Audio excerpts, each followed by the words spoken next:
All right, just so everyone's aware, the live feed has started, and I will send the link to the chat if anyone's interested.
Hey, Dennis, can you put your email in the chat? I can't find it on your paradigm.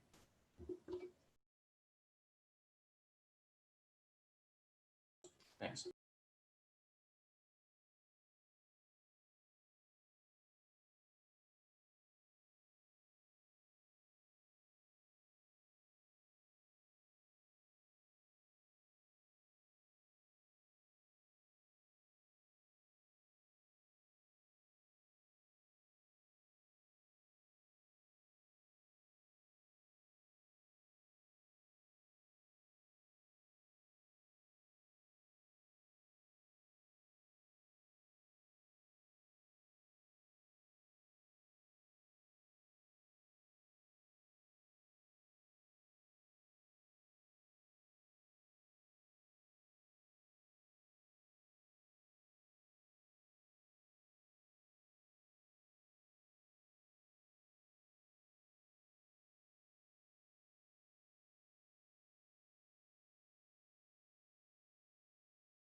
I'm gonna go grab some food, LOL. I haven't eaten anything today. And when I'm back, I'll send it out.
The doc has been sent. Let me know when you all get it, and then I'll start.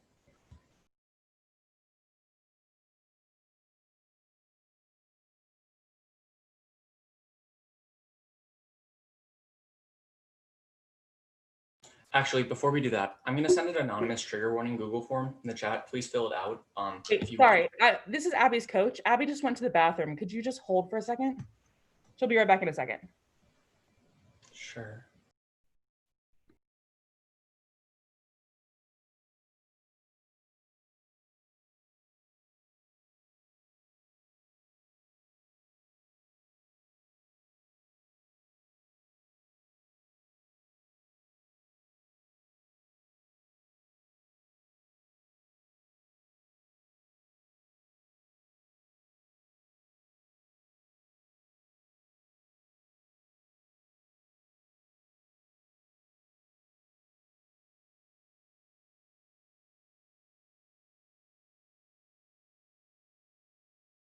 Send the form in the chat. Again, it's anonymous, so it's all good.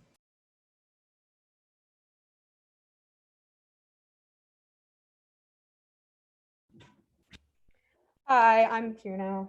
Sorry.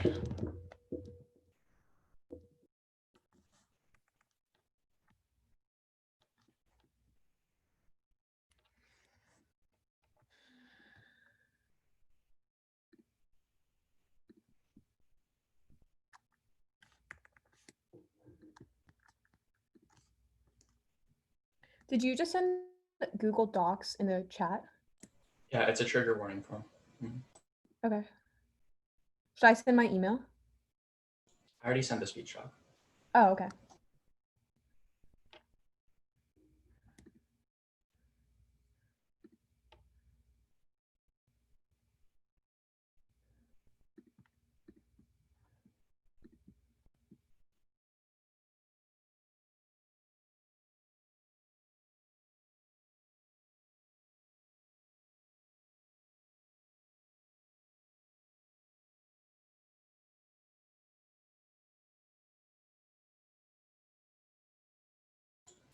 Okay, looks like we're all good. Give me a thumbs up when you're ready. Give me one sec.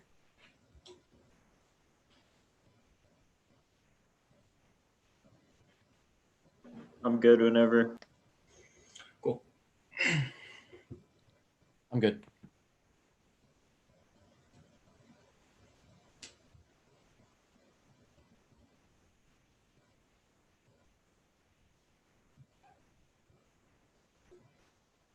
Are you ready?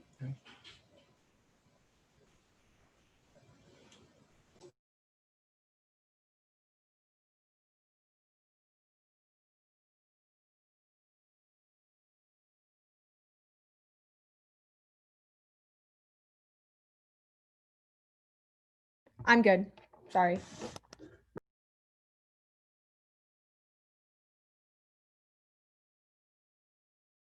Okay, sounds good. Everyone's ready. It'll start. No. No. Oh, come on. My mother's homophobic. I'm stuck in the closet. I'm so claustrophobic. I just won't help it. My best friend's racist. My mother's homophobic. I'm stuck in the closet. I'm so claustrophobic. I just want to know shit. What we all love, Young Thug. Miserable America. Assassinate my character. Miserable America. Assassinate my character. The status quo of liberal democratic engagement sanitizes the queer rights movement only by assimilating to dominant structures. Will liberal democracy grant us rights? Barton, 18, discourse surrounding LGBT plus rights focus on the rights of queer people to assimilate into existing social schemas, gay marriage rights, rhetoric that sexuality and gender identity are fixed, and the sanitation is prior to the movement's desire to fit within the status quo assimilation. This desire for the state of large to see their identities fundamentally similar to them being queer is a necessary political imperative. It's incidental part of the human existence being labeled deviant confers crushing disadvantages as celebration become more mainstream and gay race make legal however members of the community fear losing their elevated status via contamination with less than normal queers. This entitlement is a political problem. The LGBTQ plus community is more visibly diverse than ever. Its most marginalized members lack political solidarity, leaving a great deal of queer people feeling underserved and unmonitored by the public face of the liberation movement. But here lies the fucking problem. Transgender and gender non-conforming people are getting beaten, raped, and killed while y'all bask in your assimilatory politics. Stanley 11. Not do I identify under the name of the queer experience the same violence. Overwhelming number of queer people murdered or for transgender non-conforming people living with HIV/AIDS in the prison. Trans queer people experience a disproportionate amount of structural violence. Yet many lesbian, gay, bisexual folks who have access to normative power know very little about structural personal violence. History and magnified present of gay assimilation illustrates power available to some at the expense of others. Non-normative sexuality and genders materialized against an identity that assumes prior unity. Mainstream rights discourse vanish the structural problem of queer overkill and anti-queer violence. The performance of liberal democracy privatizes pain. Stanley 11. Or since it fails scholars to tell their histories, mainstream LGBT discourse of work inclusion with erasure, stark recognition, the normative anti-queer violence is vanished. Mainstream LGBT groups confer dominant power through an attachment to narrative progress. They argue that anti-queer violence is out of the ordinary. The performative granting of rights is what constitutes the promise of humanity under which some bodies are held. Troubles the foundation of protection by funneling desperate situations into a calculable trust. Best equality appears to acknowledge the inequality of equality would undo the fantastical structures that bind the U.S. legal system. Voluntary voting and voter mobilization drives rely on stable identities and cater to white middle-class gay men within the movement. San Francisco empirics prove. Schlegel 9. San Francisco gays, lesbian community achieved electoral power through the legitimacy of its mobilization and predominantly middle-class white voters who took refuge in stability of their identities, disconsistencies, no common cause with disenfranchised, marginal color, gender, class, and anti-authoritarian problems that many queer nation members identified with early on. Identity talk about our critique is delegitimized in the name of legitimacy, incompatible with representational politics, neoliberal politics, the democratic representation demand coherent identities. This makes it difficult to maintain, not to mention prioritize the identity talk necessary to multi-issue coalition organizing. Radical democratic political action requires the construction of a common political identity. Queer nation forges collective identity explicitly for members' recognition that they are similar because they are different. Thus, I affirm the queer nation, a mass mobilization of queer political action, a radical alternative to the status quo of assimilatory politics. Compulsory voting is key to solving a sanitation of identity that comes with mobilization, and the role of the ballot is to vote for the debate that best performatively deconstructs assimilatory politics. Schlegel 9. Queer nation is the most notorious of the nuclear movements, rather than relying on the assimilation model based on the assumption that queer individuals are unique and that the queer movement is consciously avoided imposing and essentializing identity upon members of the movement. Queers are different. Marginalization is not justified on the basis of these differences. Queer activists avoid essentially strategies within the movement. Queer nation have appealed to activists who got marginalized within the gay and lesbian liberation movements. Essentialism of early movements is not a problem for queer nation. Queer nation challenges dominant conception of identity, what it means to mobilize. We affirm the abstraction of identity within our newly constructed nation. Schlegel 9. The strategy of queer nation, the development of queer conscious queer nation attempts to task of subverting identity and attempt to give people a voice to marginalized by the heterosexist mainstream. Queer nation does not define a queer identity. Each person can re-inhabit and turn the association different. Queer nation celebrates the differences of very individual identities among the members of the group, mobilized under effective identity based on the uniqueness of individuals in order to empower its members. Social movements offer the help of conscience that oppose the ideology of the dominant group. Queer nation affirms an abstract unity of difference. Queer nation subverts the dominator structure by refusing in certain queer nation to change the meaning of activism. Queer nation is controversial attacks are altering the way gays see and talk about themselves and further radicalizing their public image. Queer nation challenge the assumption upon which heterosexism is based by celebrating the diversity of the queer community at large. I feel like a new man. All I need is a motherfucker.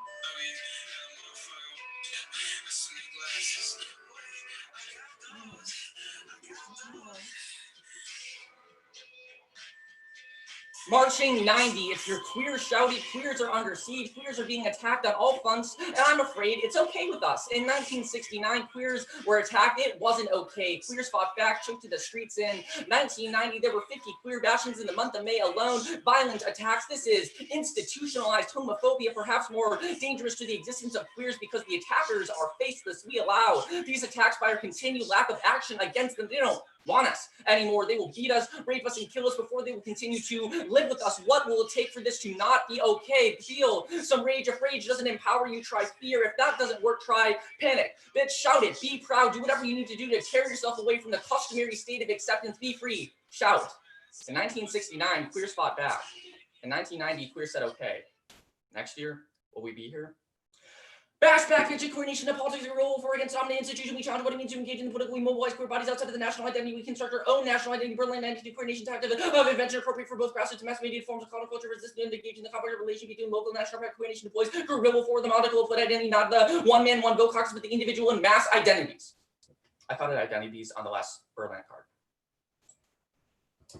I'm ready for grass.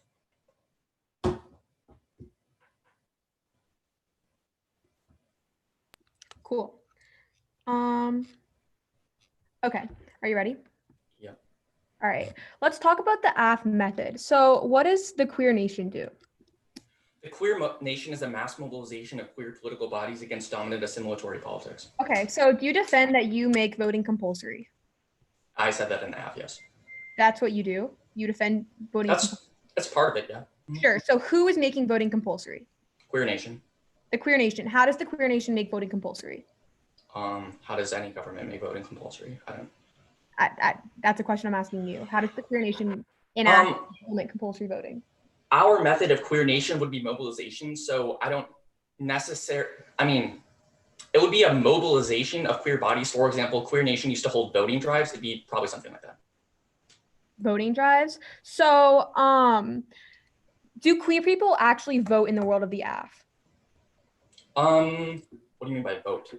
Both. You're saying make compulsory voting, Queer Nation makes compulsory voting. Are queer people going to vote in the world of the AF? Yeah, within the Queer Nation. Mm-hmm.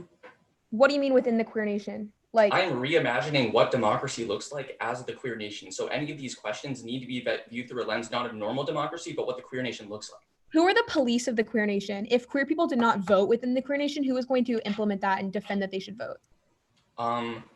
There are no police in the Queer Nation. So there's no way to enforce that compulsory voting? Yeah, there's definitely ways to enforce it, like peer pressure, mobilization. I feel like a lot of what? Peer pressure? Yeah, it's like go fucking vote. That's probably compulsory. Compulsory, but there's no mechanism that the Queer Nation uses in order to implement compulsory voting. Is that what you're saying? Yes, there is a method to implement compulsory voting. We just do it through the Queer Nation. So imagine what compulsory voting looks like. What that now method it's the Queer Nation. Okay, yeah, but you can't just say the Queer Nation does compulsory voting. You need to explain how. Like, what does it look like for compulsory voting to be enacted in the Queer Nation? What are they voting on? What is being voted on? Who is implementing the voting? Like, these are questions that I think you need to answer. Yeah, Queer Nation implements the voting. They enforce it through political mobilization. Just like it's like in Australia. You're like, you should, like in some countries, like you need to vote, right? They're not like gonna like throw everybody in jail, but it's like the implementation of the government saying that you need to vote forces people to like look at your AF on the wiki. It says that we don't enforce fines, but just the act of saying it's compulsory causes them to vote. I feel like you should know the answer to the question. You read it. Do you defend like a fine enforcement? No. Okay. What are they doing in order to make compulsory voting? What are they doing to make? I already answered these questions. So what is the implication if you like don't vote under like the compulsory voting method of the Queer Nation? So wait, what does the Queer Nation look like? Like it's like who is you already asked this question. I'm asking you to explain it again. Okay. The Queer Nation, like look to the Schlegel evidence. It's Queer Nation is guerrilla warfare against dominant assimilatory politics. It affirms an abstract identity of what we don't know as queer. Who is a part of the Queer Nation? Queers. Okay. All right, I'll take running prep.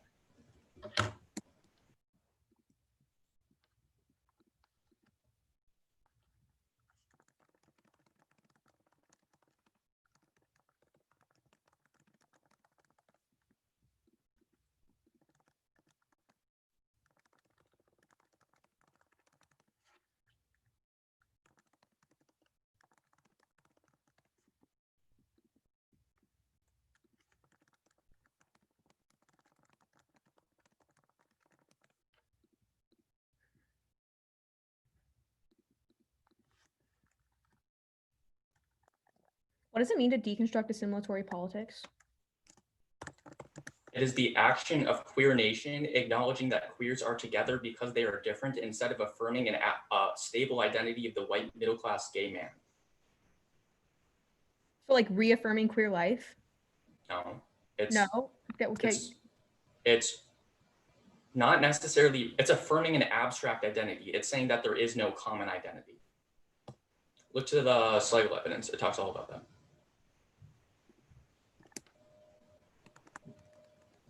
I think it literally says, quote, there is no assimilatory politics in queer nation.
Okay, I took 230.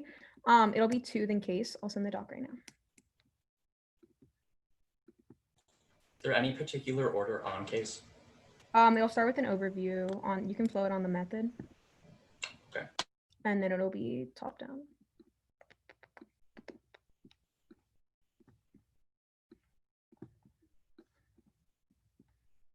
Oh, I think I hit reply, not reply all. Let me fix that. Okay. Yeah, it just sent.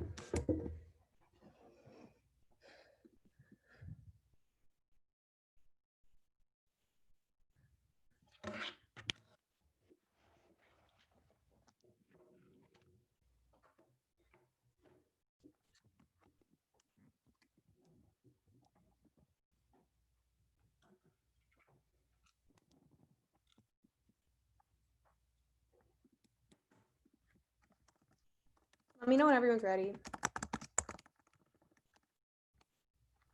Give me 1 sec, sorry. Okay, I'm good. Yeah, I'm ready. Okay. 7 minutes. I'm good. Everyone's good? Okay.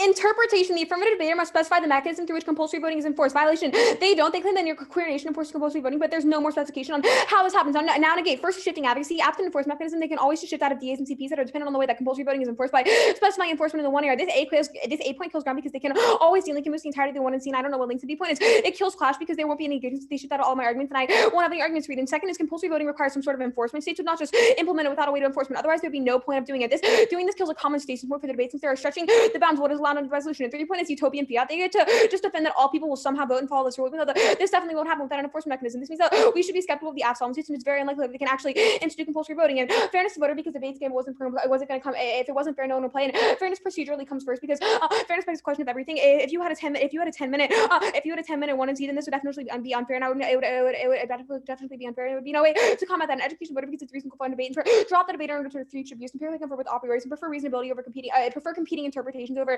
reasonability because reasonability is arbitrary and encourages that individuals in no RVIs. 8 point, they're logical. You can say unfair vote for me. B point, encourage people to debate theory in order to encourage people to debate theory and win on the RVI. Now, the second off. The asked for more fragmented politics completely sees the political capitalism. The app thinks that we can use the queer nation form of politics in order to create a rupture in politics, but the one-sided engagement it causes us doomed to fail. They enjoy the melancholic pleasures of being distanced and accommodated to the real world, and as a result remain stuck without change. We have to take integrated revolutionary stances to achieve success. Dean 13. This left us to replace commitments to the emancipatory consensus activity, having already conceded the inevitable cataclysm. Noticeably abandoned the striking power against the big wars. You see, enjoyment comes from the draw from responsibility into branching fragmented politics. The left remains stuck in repetition, unable to break out of the circuits of driving, which is caught as melancholia derives from its occupations with reality. Melancholic practice to the left show the left in confrontation with guilt, and capitalism generates internal contradictions, wrapping in imperialism, nuclear war, and ecocide. Foster 5. Capitalism is globally expansive. The contradiction between transnational economic aspiration, the fact that it remains rooted in particular agencies, is insurmountable. Ill-fated attempts to overcome this are part of its fundamental logic. One capital state is a virtual monopoly of the means of disruption. The temptation for the state to attempt to seize full spectrum dominance and transform itself in the de facto global state governing the world economy is irresistible. What is at stake is not the control of a particular part of a planet, but its totality of one hegemonic superpower, with all means that even the most authoritarian, violent, and its supposedly unprecedented nature of this new global disorder revealed in nuclear proliferation and increased chances of the outbreak of nuclear war and planetary ecological destruction, and the alternatives to embrace institutionalized party politics. Malone.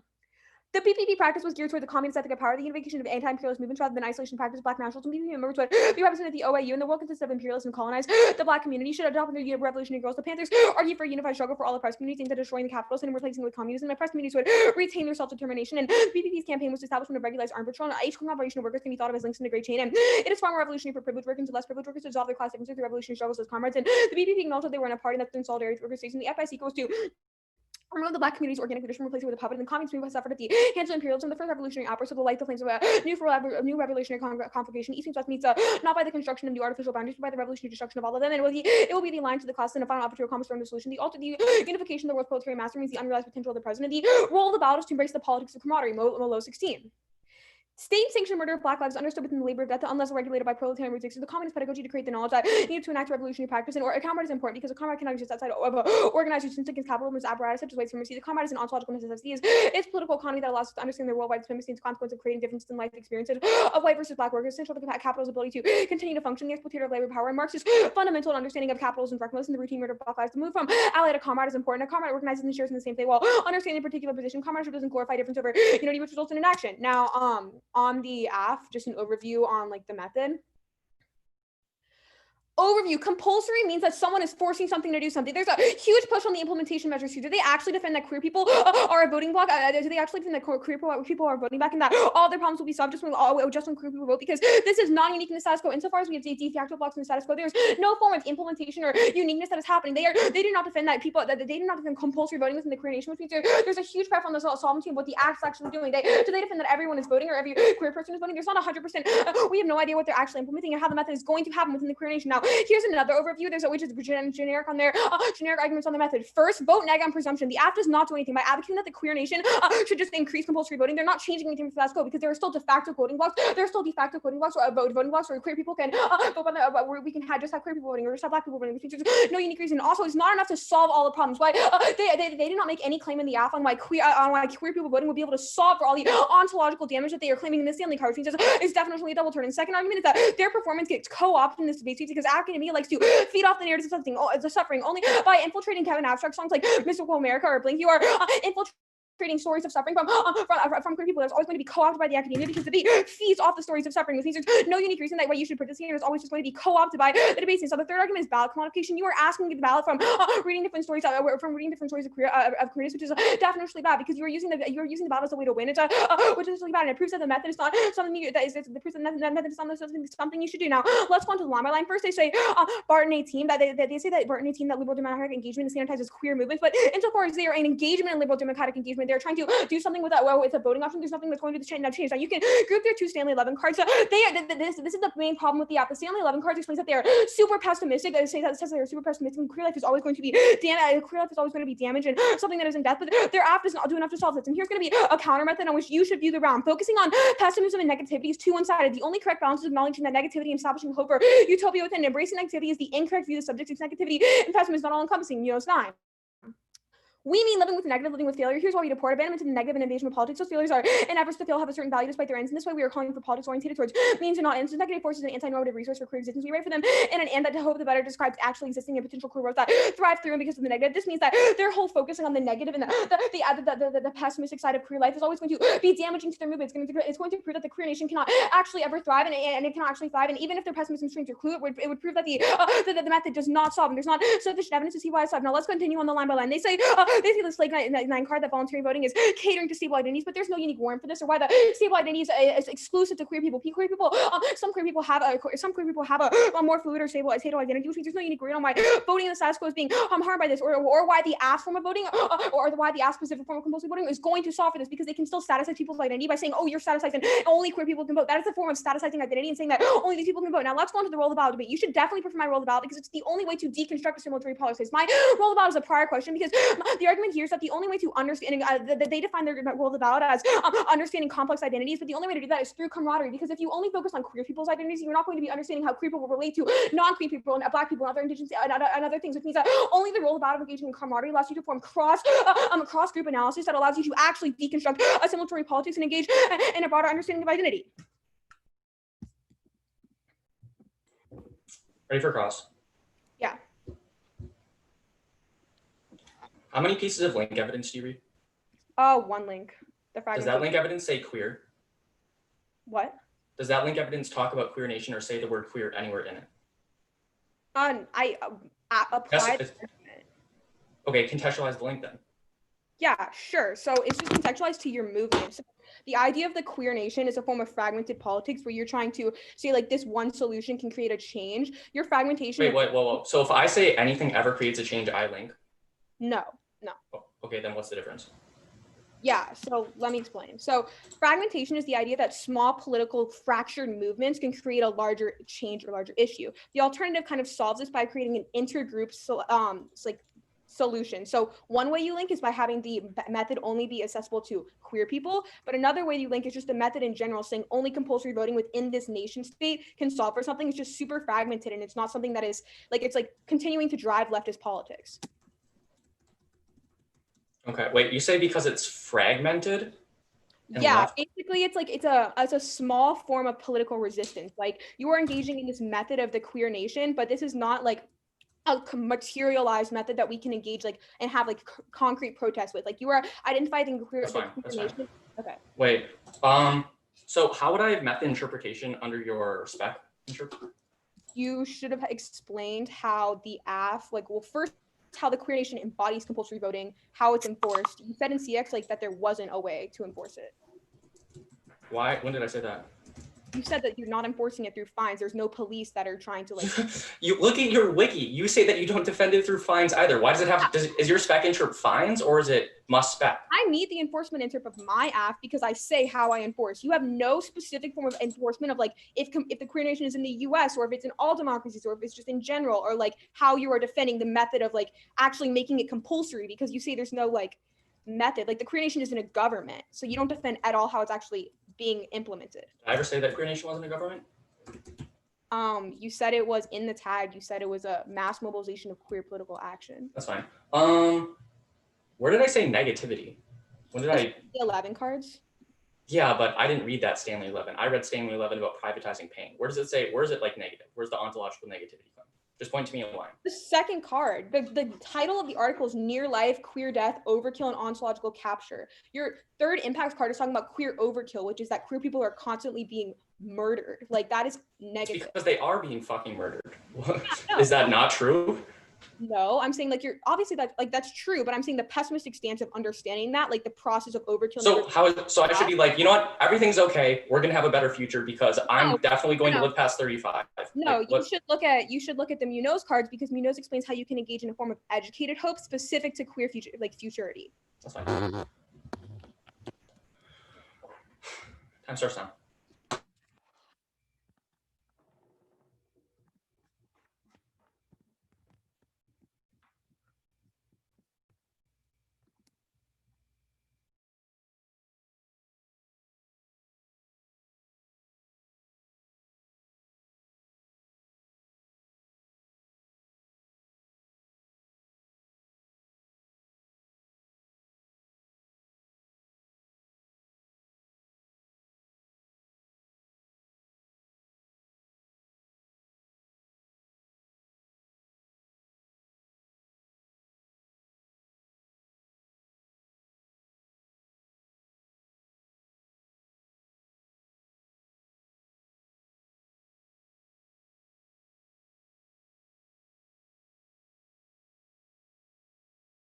You were going really fast. What were your justifications for no RBIs? Illogical and Bates theory. Like, do you want me to explain them more? Okay, that's fine. Okay.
Did you make a presumption argument? Yes. What was the warrant? The app like doesn't spill over or do anything, and it doesn't solve for its own impacts because just having people vote does not solve for the queer violence. Okay, I'm sending the doc now.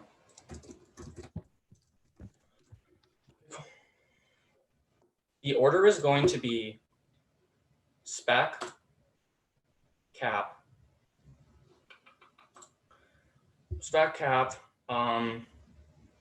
the role of the ballot stuff, negativity, and then the line by line. Sound good?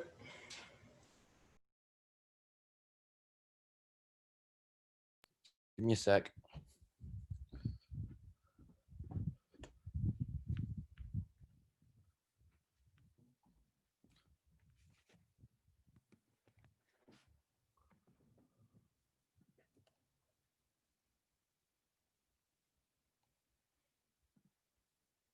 Where was Cap? I'm muted. It's going to be spec, cap, top level, line by line. I'm going to do the extension before going into the line by line. Did you say there was a doc you. in now? Yeah, well, yeah, there's a doc. I'm sending it right now. I Okay, just, awesome. sorry, I'm trying to get this one. All right, cool. The doc has been sent.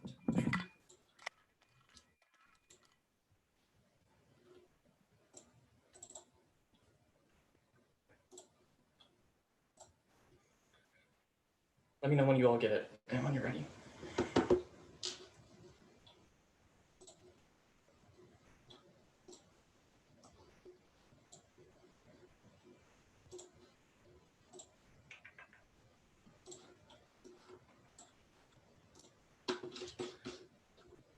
And just remember, it'll be the extension first.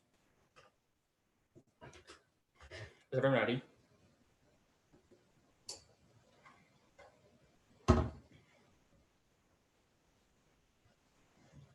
I'm going to assume that's a yes.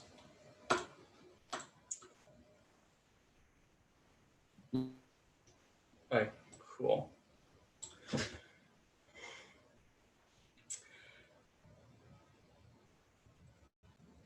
Starting the specification interpretation first, I specified in cross-section that the queer nation does compulsory voting through the reformation of queer nation, the reimagination of liberal democracy by using peer pressure and mobilization, just like a voting drive. That's enough of a specification to meet. But then second is an overview to all of the standards. The specification interpretation are infinitely regressive. That means that I always will have to specify more things, which leads to less class because it takes away from substantive engagement, which hurts education and destroys fairness because they can read multiple off-case positions on specification that I'll probably need in some circumstance, but not under their interpretation. But then on the standards, first they say that shifting is bad because it destroys ground. First, ground is subjective. We can never quantify or compare how much someone ground loses or not. Second, if ground is necessary, we would go from the resolution so that everything is fair. Then under second standard to clash, first, literally anything is clash. Reading theory is technically clashing with the legitimacy of my advocacy. Second, we can't measure class or compare class because it's just been that you don't understand my advocacy or haven't read the literature, just bad at prepping. Third, class doesn't link to education. I literally read a textbook for my whole speech would remove class, but it's still educational. Fourth, class doesn't link to fairness because you just know how to clash with the affirmative and the round was unfair. Then they say that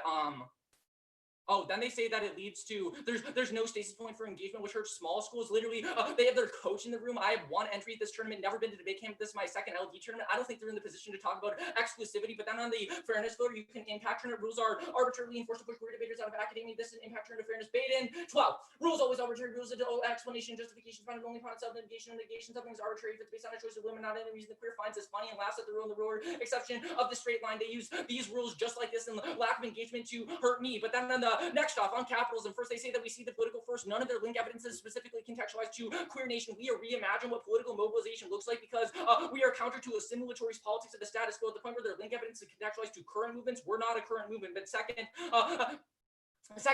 our movement is not fragmented. It's a huge, massive form of political mobilization and reconceptualizing the queer nation. Hold them to their contextualization in the first crossfire. They say that it's only if it's a fragmented movement. We're not a fragmented movement. We're literally creating a whole fucking nation. And third, it is comrade organizing because we're reimagining assimilatory politics to include literally everyone. But then permutation to the affirmative and the negative. Queer nation is an anti-capitalist radical organization dedicated to using capitalism tactics against the system. Berland 92.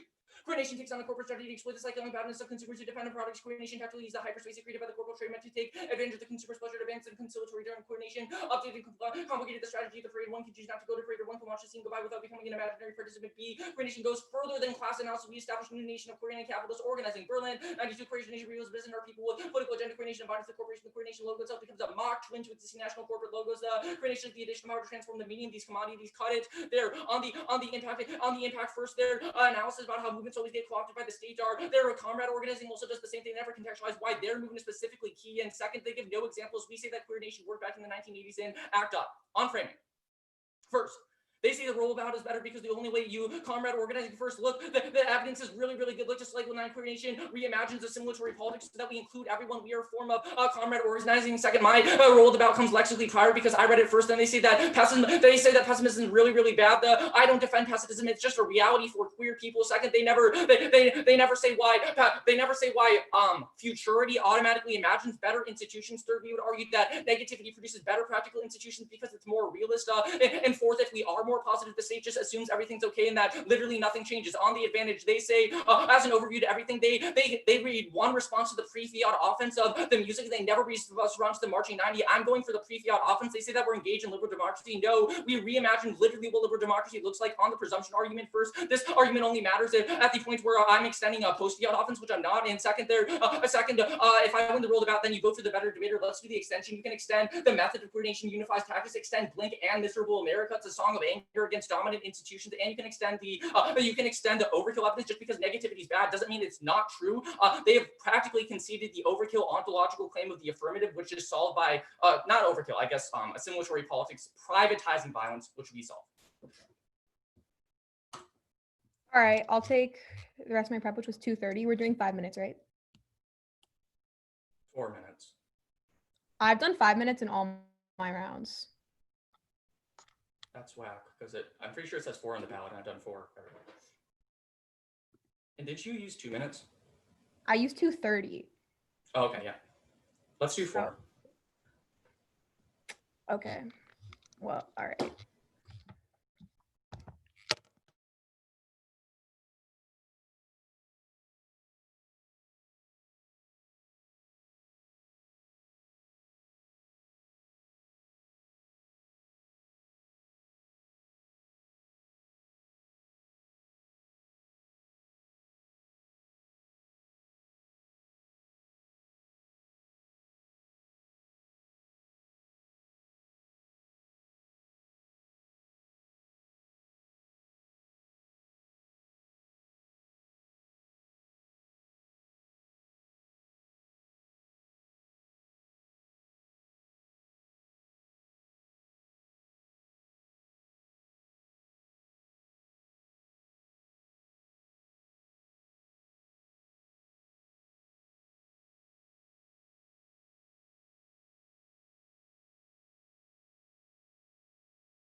All right, it'll be the shell and then the case.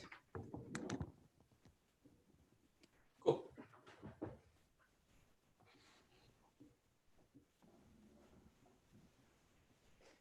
Let me know when everyone's good. Is there a dog? No. Okay. I'm good. I'm fine. All right, everyone's good. Yeah. Okay.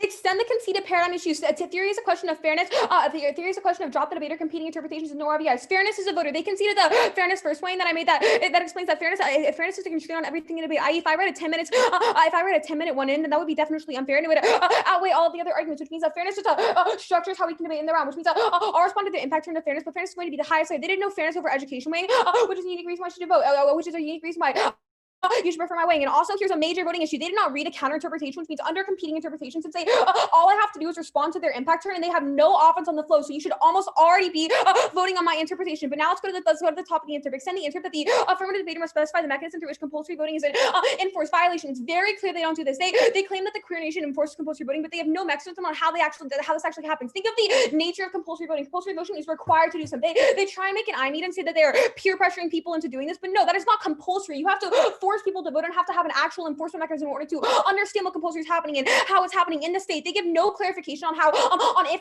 they're going to be enforcing people, how are they going to be enforcing people, where are they going to be doing the compulsory voting. They literally just say voting drives and peer pressure. This is not an enforcement mechanism that is sufficient to respond, because this is not an enforcement mechanism sufficient to respond, because there's no way to understand how to engage in this. I.e., just what are the limitations of peer pressure, and how is that actually going? The state cannot, the state or in democracy cannot determine and evaluate peer pressure in order to make it round, which means that there is no enforcement mechanism that they have specified and how compulsory voting is enforced. It means that the interp definitely stands out. Let's go to the advocacy. Since I've won that fairness comes first, I'm going to be extending two arguments. The first argument I'm going for the shifty advocacy argument. This argument explains that absent enforcement mechanism, they can just shift out of whatever they defend. If I read a disadvantage to fines, or if I even read a disadvantage to peer pressure, they could shift out of that and then claim, oh, I'm not actually peer pressuring. We're doing some other enforcement mechanism that the queer nation does that they haven't even explained, which means that insofar as there's a very unclear idea of what compulsory voting looks like in the world of the affirmative, their advocacy is super shifty. The reason that the impact of this is that it kills all of my ground, because they can always de-link and move the entirety of the 1MC. If I read a 1MC that was based off of how compulsory voting was engaged in the queer nation, I couldn't in the first place because I didn't understand how it was. But if I did, then they could completely link out of it. This also kills class because there won't be any engagement. The ground argument is going to be super key here. Without ground, I have no ability to engage and even contest in the afternoon in the first place. So I need ground in order to make any arguments. They say that ground is subjective, and they say that ground is subjective, and that there's not reason to prove it. But no, if insofar as ground is just the ability to make arguments, it's not subjective. If I have some ground, and I'm explaining that you are losing it because you're being a shifty advocate, that's not a reason to prefer. And they also say that if ground is necessary, we should both affirm the resolution so everything is fair. This argument literally makes no sense. It's not a reason to prefer. Ground is a stable impact that is happening. You are losing my ability to engage in the app because you're being shifty, and I'm losing arguments. But even if you don't buy fairness, and even if you don't buy fairness because you buy the fairness fairness voter, then I'll respond to fairness impact turn, which I'm going to respond to in a second. You can still vote on utopian fiat, which is an independent voter, on the show that was completely conceded. The utopian fiat argument is explained that they get to defend that all people somehow will vote and follow this rule, even though it definitely won't happen without an enforcement mechanism. They're just saying that the app will happen and out of nowhere, and there's no way to actually engage in it. This destroys the method of fiat and the purpose of the debate space in the first place, because they're just advocating for a method that's not going to actually happen. The impact of this is destroy. The impact of this is not like impact necessarily fairness education. It's that they're stretching the bounds of what is allowed in the resolution to the point and killing any stasis point for debate. They say that there's no stasis point because my coach is in the room and I can't talk about exclusivity, but this does not make any sense. I'm at school right now. Like, yeah, my coach is in the room, but that has no argument about the stasis point of how you engage in utopian fiat destroys any stasis point in the round. You can definitely vote on the utopian fiat argument that was conceded, even if you don't buy fairness claims. But also, the only other pieces of arguments they have is this infinite regressive argument and the impact turn to fairness. I'll respond to this right now. First, on the impact turn to fairness, I've already won that fairness independently outweighs, and it's a procedural question. But here are a couple of responses. They say that rules are arbitrary and they push queer debaters out. But no, this is not a rule that we are pushing. We're to say there's a specification that should be added to your method in order to have better engagement with it. I'm not pushing you out because I'm defending a rule. I'm not saying you must defend the topic or something like that. I'm just saying if you are defending your method, you have to have some form of specification in order to try and engage in your method more. They also say that also B point is that enforcement and my specific interpretation asks for more education about the topic and the varieties within queer nation. I'm not trying to push queer debaters out or try to engage in anything. I'm just saying that in order to understand how your method will be applied in the real world, we have to have some enforcement mechanism, which definitely takes out this argument about rules. But also, don't vote on impact turns. It was not articulated as a reason to drop me. You shouldn't vote on it. So at best, it's just a reason to not prefer fairness. So if you're not preferring fairness, then you should. So if it's not a reason for, so if it's not for a reason to prefer fairness, you should just vote on the utopian fiat argument, which is impacting back to just destroying debate and engaging in the wrong debate form, because you're making debate necessarily inaccessible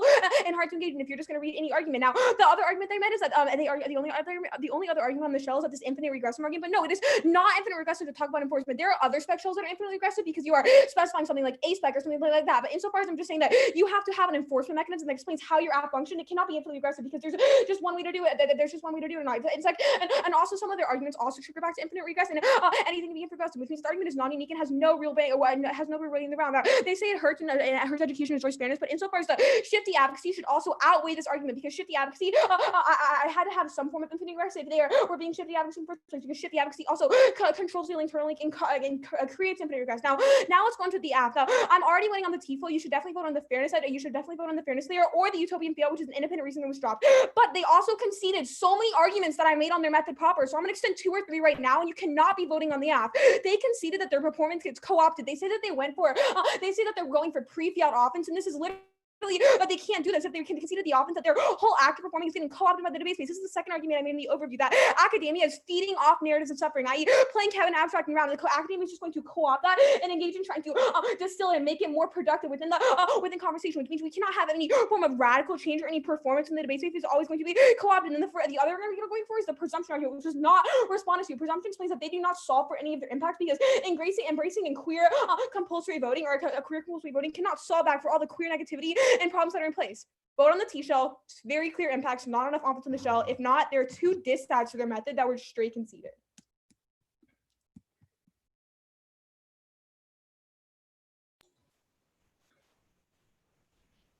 Okay, give me 1 sec. Do you have any of the analytics that you read? It was just hard to hear some. I didn't read any analytics. All of that was extended. Yeah, that's so. Do you have? I don't. Okay, that's fine. Wait, I don't. You're asking me to send you analytics. I didn't read any. Oh, okay, that's fine. Yeah. Like, I can ask. I can like tell you what I said though. So like. That's ask fine. me questions. I have 50 seconds. Time starts now. What was the second response to infinitely regressive? It was that shifty advocacy outweighs. It was like I had to be some infinite regress is like justified by shifting advocacy because that all shifty advocacy also creates infinite regress. Wait, what? Say that again. Like shifty advocacy, the fact that you have a shifty advocacy means that your advocacy can be infinitely regressive. And so shifty advocacy, just like if I'm winning that standard, then the infinite regress doesn't apply.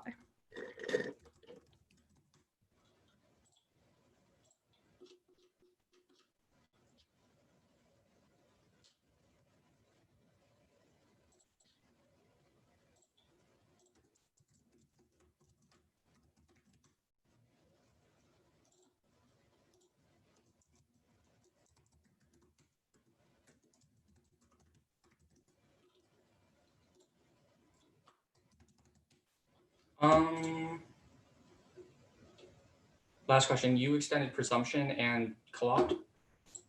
Yes. Okay. I'm gonna extend the extension doc just so I can do it faster.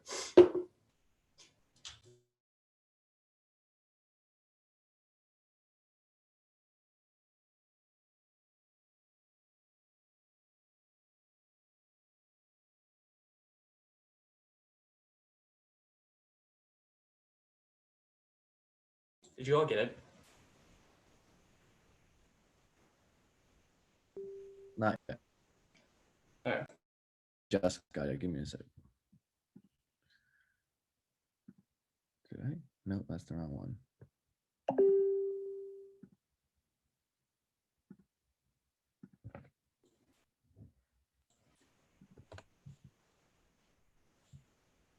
You know, it's fine. I'm just, if you didn't get it, it's, I don't go that fast. Yeah, that's fine. That's fine. Yeah, you can go ahead. Okay. It's going to be the extension of the role of the ballot, case, extension of case, frontlining their responses, then extension of lots of stuff on the spec thing. What's going on? Okay.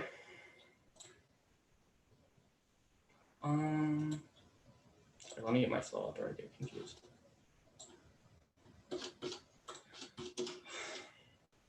Okay. Time starts now.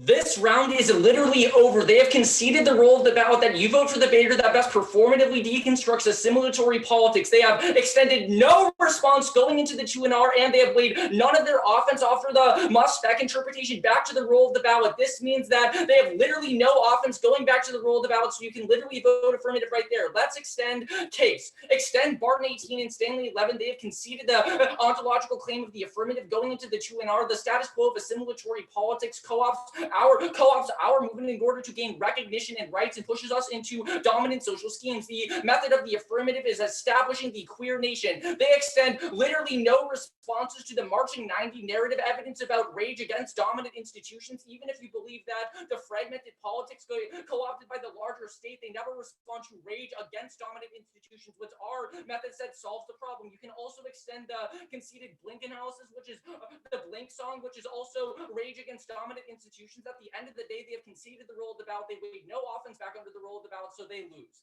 Let's go into the line by line.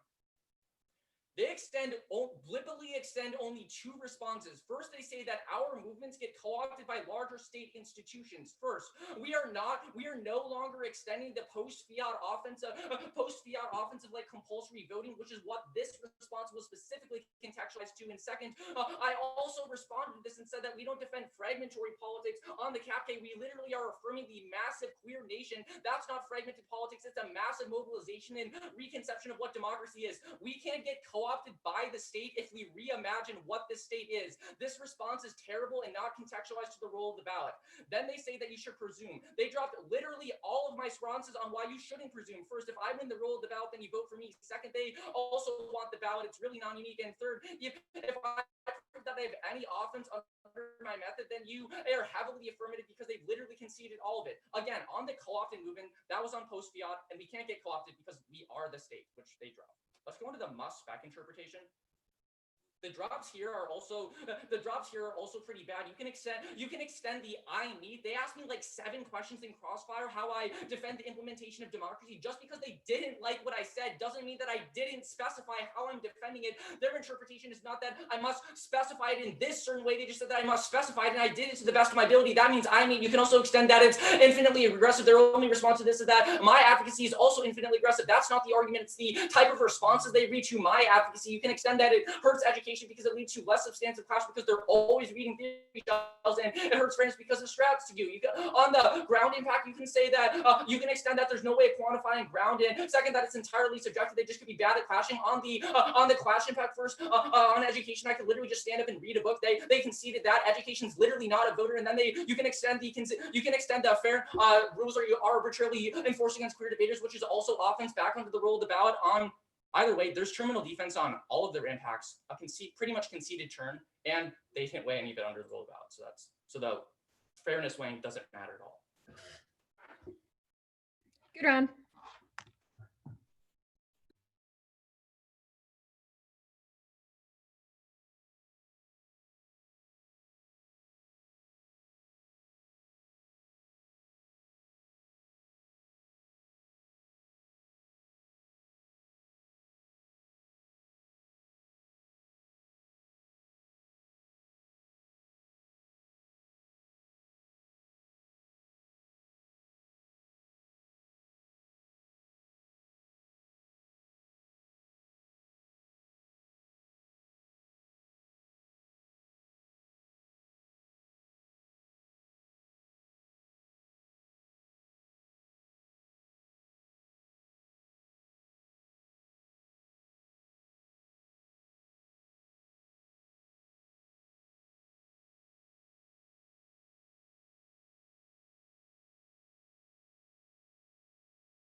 Okay, I think we're all set.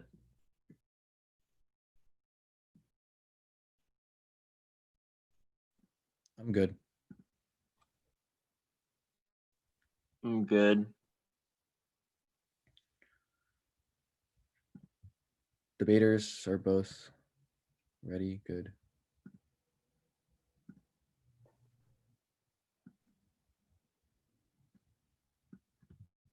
Okay, I guess I can give the decision. Congratulations to both teams. The decision is a 2-1 for the negative from Lake Highland. Okay, I sat, so I'll go first. On the spec shell, I buy the 2AR as we meet argument. I think the violation on the spec shell is pretty weirdly articulated, even beginning in the NC and 1AC cross-X. The 2AR correctly points out that in 1AC cross-X, you're basically framing this argument as like, you are not like compulsory voting, or this is not compulsory voting, rather than like you must specify. I think the 2AR correctly points out that like they did specify in cross-X and they're not like being shifty or vague at all. They defended this same method. So this is more like of a T violation than like some sort of spec argument. So even from the very beginning of the debate, it comes off like not really as a spec shell to begin with. So as a result, I'm more sympathetic to the 2AR's top level arguments on the spec float. In that situation, the utopian fiat argument, yes, I think this is dropped, but I just don't think there's a clear enough link. If they win the we meet, then they're not defending utopian fiat in the first place, and there's no like instance where they would be able to defend utopian fiat if they win the we meet. I just don't think there's a clear enough violation or specific enough violation in the way that it's currently articulated as a spec shell for me to vote on it.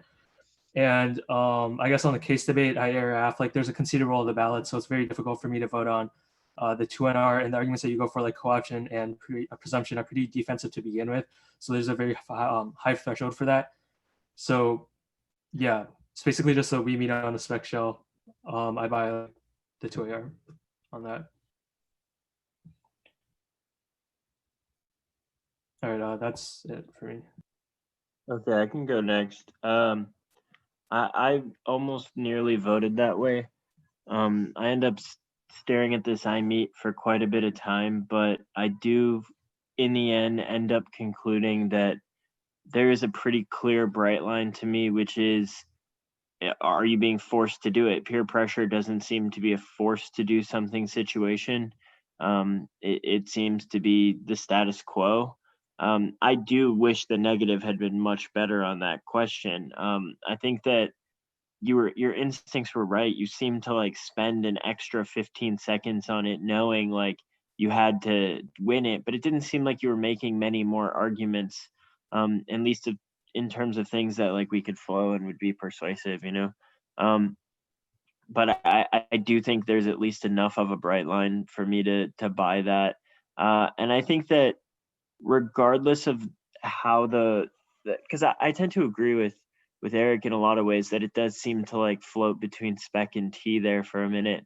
But I do think that the standard of like specificity is good for education is pretty clearly linked to whatever understanding I have of this violation, right? The fact that there isn't any sort of like specific way that we can enforce it. Peer pressure to me never really feels like a T question, just because it feels like something that's kind of thrown out as a last resort in cross-X, not something that is like part of a method. And I think that maybe the performative way that comes out leads me to end up believing that it isn't specific, and that maybe that isn't the best for education. And so I think that very clearly links under the role of the ballot.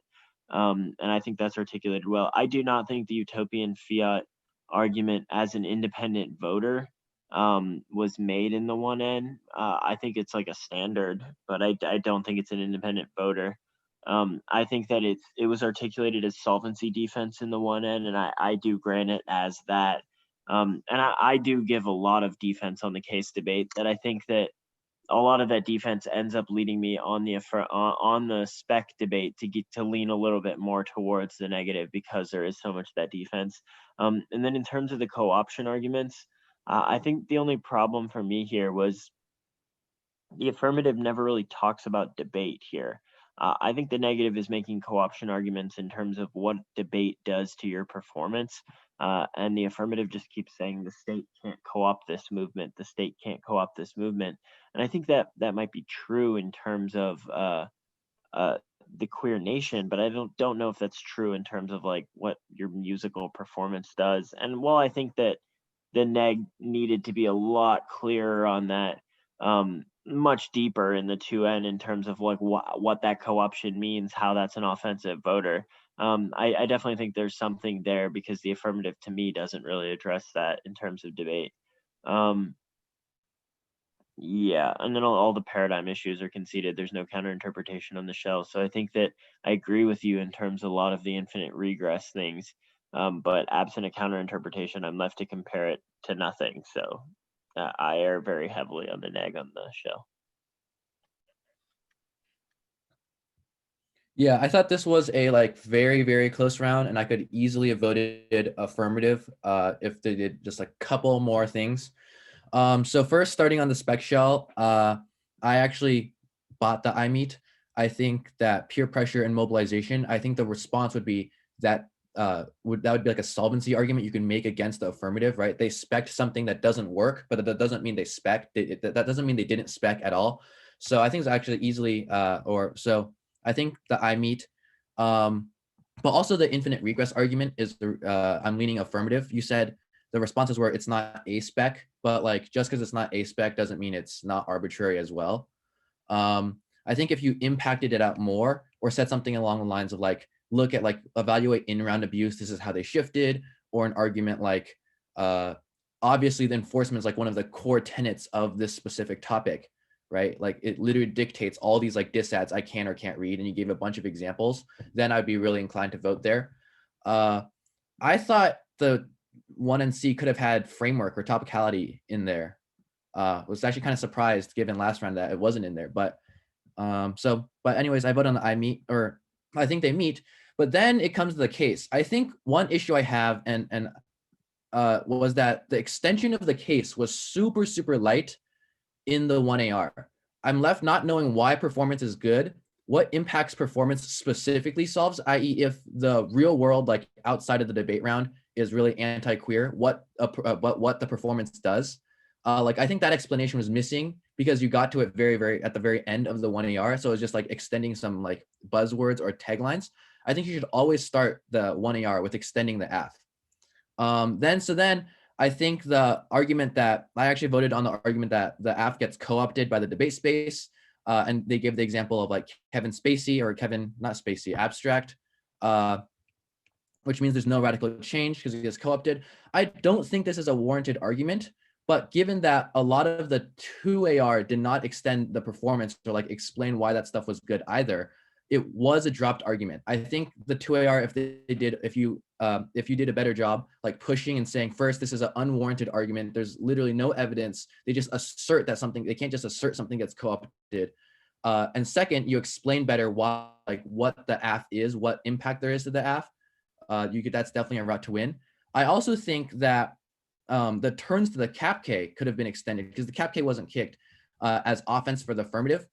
And then somehow incorporating that into the 2AR, I think would have won. But I think it was a very like close round. And if a couple more technical things were cleaned up, I could have easily voted AF.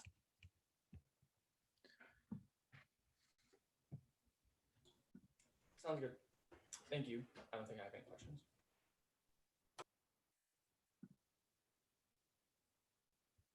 Yeah, thank you guys so much for judging.